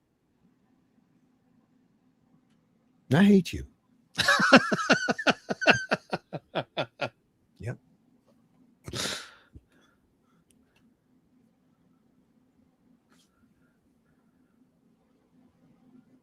All right, 1, 2, 3, 4, 5, 6, 7, 8. All right, Joe. What do you think? We got 22 in the deck. What are we looking at? On What is wavy it, line, Joe? bacon. What, you going wavy line? I'm going bacon. You're going bacon. I'm going circle. Here we go. Ready? You're right. Bam. Boom. Bacon's have it, guys. Bacon's. Oh man. I want So we some- got Ashley Hilt. We got Brenda Ratliff. We got Wow. Oz, LR, Just an Old Hippie. Man, it's another really good run. It's a really and good run. Trackway. Look at you guys. I think that our group was all on the same wavelength tonight. Yeah. Apparently, very good, and we didn't have to induce pain. You know, that's good. Yeah. That's good. No, for real. So what that basically is, guys, that's associative remote viewing. That's what that is, and it's that simple.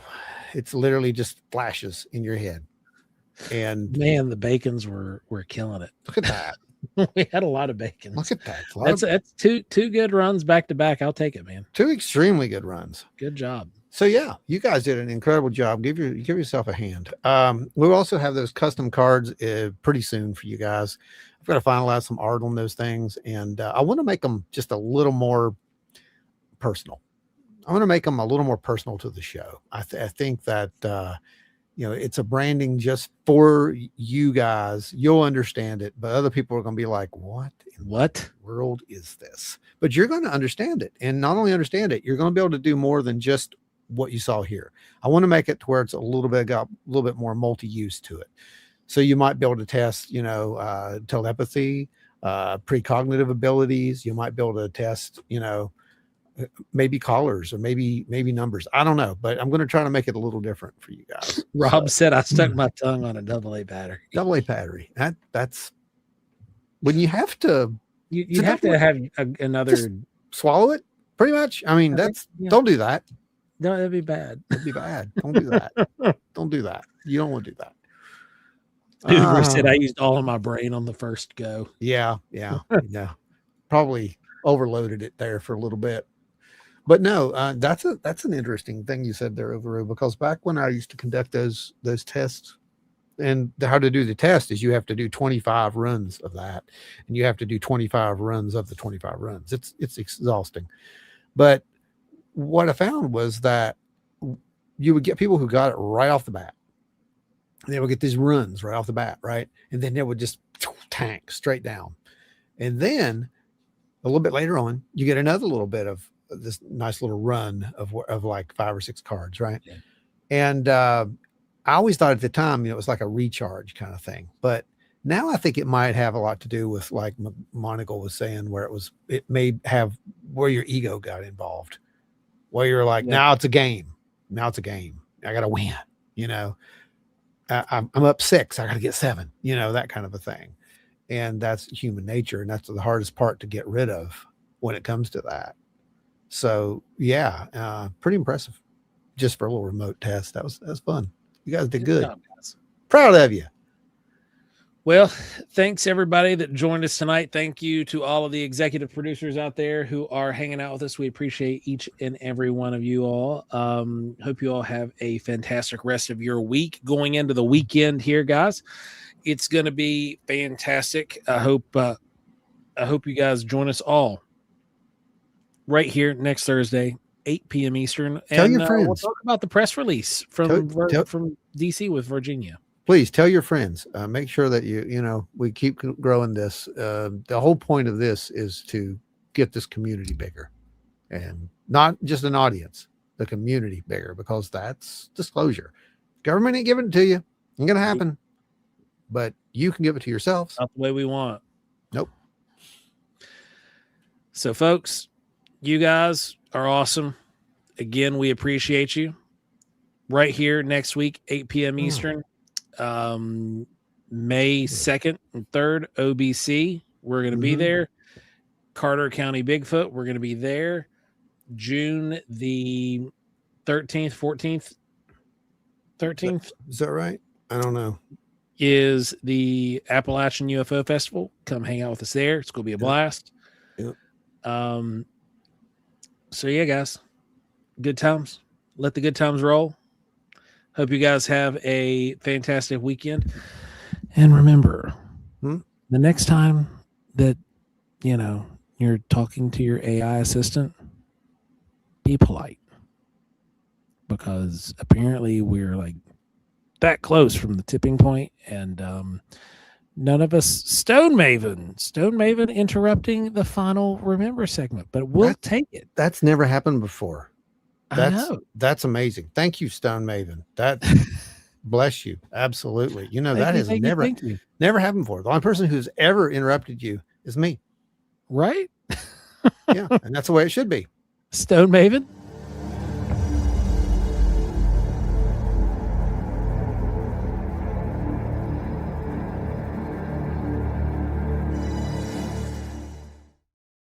So remember, AI, tipping point, Terminator. Oh no, thumbs up.